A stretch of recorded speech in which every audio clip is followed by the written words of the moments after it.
हे भैया, परीक्षित महाराज का जन्म हुआ, या परीक्षित राजा का जन्म हुआ। परीक्षित राजा का जन्म हुआ, महाराज अर्जुन ने आनंद की बधाइयां बजवाया। धीरे धीरे परीक्षित महाराज 8 वर्ष के हो जाते हैं भैया। धीरे धीरे परीक्षित की उम्र 8 वर्ष की हो जाती है। परीक्षित महाराज सयाने हो रहे हैं। अब उधर भैया परीक्षित का जन्म हुआ, इधर लौटे और नागनी के जब समय पूर्ण हो गया तो नागनी के क्या होता है मालूम? इधर परीक्षित का जन्म हुआ, इधर नागनी का, और हमारे भैया राम सहारे भैया ये ने पुष्पहार और स्वागत में दक्षिणा विधान किया। भगवान से मैं कामना करूंगा जीवन मंगल में हो, परिवार कुशल रहे।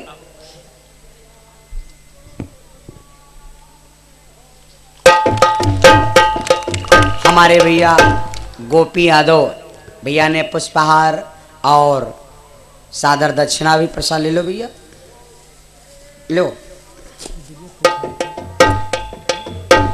राम साहब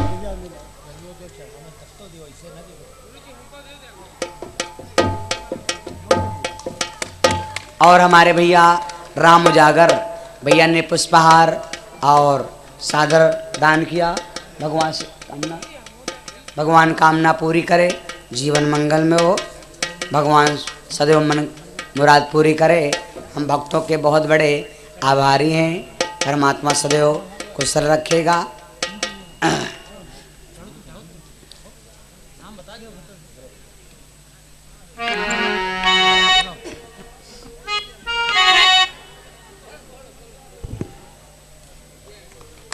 और हमारे भैया दिनेश लाल यादव भैया जी ने पुष्पहार और सादर दक्षिणा दान किया। प्रसाद लो भैया, भगवान से कामना जीवन मंगल में हो। सतीश भैया ने पुष्पहार और सादर दक्षिणा भी दान किया।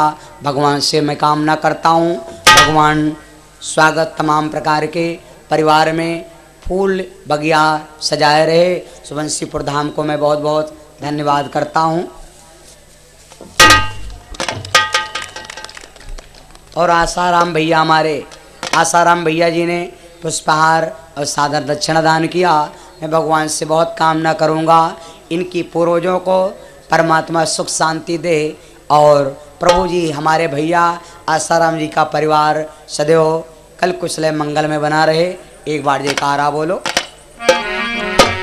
प्रेम सुर वृंदावन बिहारी लाल की, राजा रामचंद्र भगवान की। हे भैया, जिस समय परीक्षित का जन्म हुआ, महाराज अर्जुन ने आनंद की बधाइयां बजवाया, आनंद की बधाइयां बजवाया। और इधर लौट आओ राजा बासु के यहाँ पर राजा ने कहा था कि अगर लड़की होगी तो जहर खा के मर जाएंगे। भगवान ने कहा अब लड़की होना बहुत जरूरी। राजा बासु के नागिनी के गर्भ से बिटिया हुई। लेकिन ये भैया नागिनी कतनी चतुर है।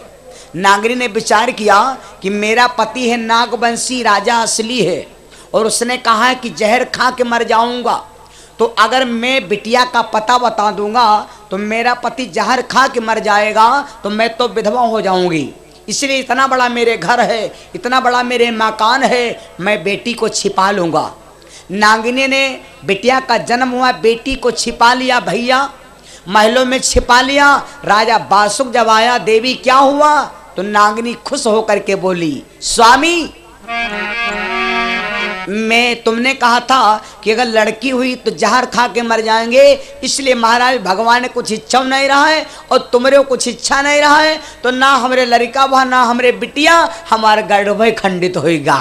राजा बासु बोला, welder very good, thank you, हम सॉरी, कोई दिक्कत नहीं भाई, नहीं बिटिया बेटारो हो जाती बड़ा तमाशा हो जा, लेकिन पता लगाऊंगा। हमारे तो देवी के ना लड़का हुआ ना लड़की, मेरी देवी का गर्भ खंडित हो गया, लेकिन अब हम पता लगाएंगे कि अर्जुन के यहाँ पर क्या हुआ। अगर बिटिया लड़का भाव हो तो बोलब नहीं, और बिटिया भाव हो तो छुआड़ब नहीं।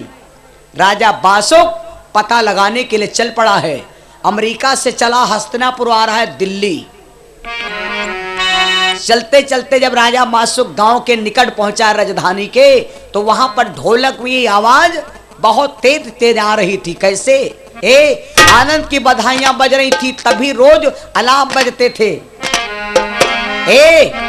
बधावा लाई नदी ओरे सावरिया, बधावा लाई नदी ओरे सावरिया,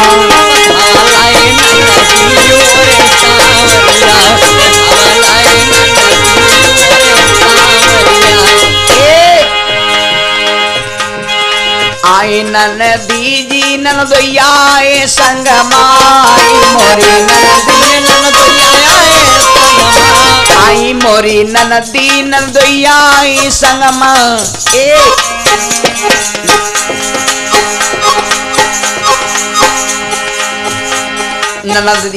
ना नदिया लागी ना चई मोरी सावरिया, ना नदिया लागी ना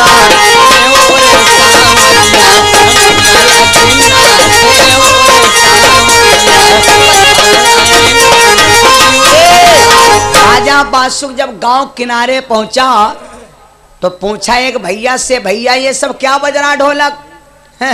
गांव वाला बोला, महाराज वही दिल्ली सब बरी गए, तुमका पता ही नहीं। अरे वही 6 महीना पहले अर्जुन के घर में एक जवान लड़का मरी गो, उसी बेटा की स्त्री के गर्भ से एक लड़का जन्म लिया है, ये अर्जुन का पोता है, इसी के खुशी में ढोलक बज रही। और भैया जब इतनी बात सुना तो राजा बहुत फूल हो गया। अब जब इतनी बात सुना तो राजा बासुक विचार करने लगा। अब जब इतनी बात सुना तो राजा बासुक ने दिमाग लगाया कि ये अगर लड़का तो भवा है और हुआ जाब ठीक नहीं, तो हुआ जाब ठीक नहीं, तो राजा बासुक ने क्या किया, सोचा हुआ जाब ठीक नहीं, हुआ है लड़का, बिटिया बहुत गए हुए, तो विचार किया कि चिट्ठी लिख दूं। तो एक चिट्ठी लिखा भैया। अब जब चिट्ठी लिखा है तो चिट्ठी में लिखा कि राजा बासुक नांगलोक का रहने वाला, ना मेरे लड़की ने मेरे लड़का मेरी देवी का गर्भ खंडित हो गया, राजा बासुक वेरी गुड थैंक यू, दस्तखत कर दिया।